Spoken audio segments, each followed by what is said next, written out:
Well, this case was not something I would have gotten into personally to begin with. I was just sitting in my office, having another wonderful day, not having to worry about anything in the world, enjoying my paycheck without really earning it, but you know, that's just natural with me.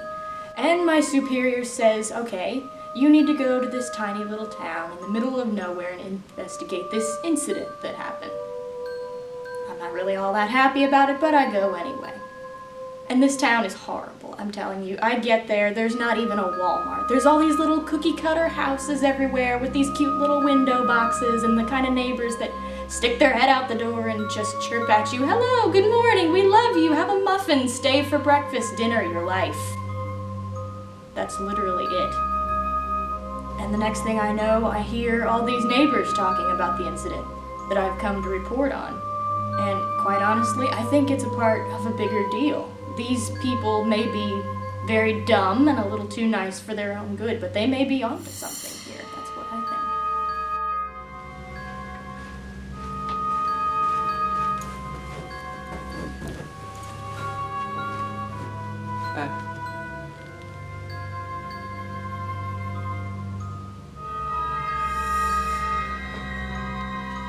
Well, things seemed a little weird. It was quite a while ago.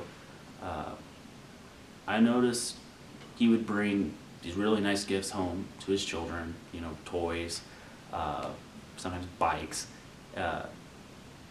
and I mean, some normal dad would do. I mean, they would have a ball and kick it into my yard or whatever, but his relationship with his kids was fine. It was his relationship with her that seemed off. They would argue a lot. Sometimes it'd be in the garage, and they would scream at the top of their frickin' lungs, and it drove me absolutely batshit nuts. Okay? Like, I did not even get some sleep sometime because they'd be up until 3 in the frickin' morning just screaming at each other for the most dumb-ass reasons ever. So, it's just definitely not a good dynamic between them, is what I would say. Well, the place where the kids were drowned and where her body ended up being found was nowhere that was really special, I would think. There's a lot of more creative places where she could have gone about doing this sort of thing, you know, a bathtub in the house, a nice waterfall somewhere. Why she picked a river, I don't know, but this river was just the one that ran right by the town. It could have been a normal place had this not happened, and now we just have this blood on our hands. I mean, you walk down there first investigating the place and you hear the birds chirping, and you know, you can imagine all these cutesy little couples going down there and just sitting by the river and having picnics, all that dreary stuff that honestly I don't think anybody should have any kind of time for. Completely wasteful, but this was the scene of a double murder and a suicide. What you say? That you only meant well, 'cause you did. What you say? Jason Derulo.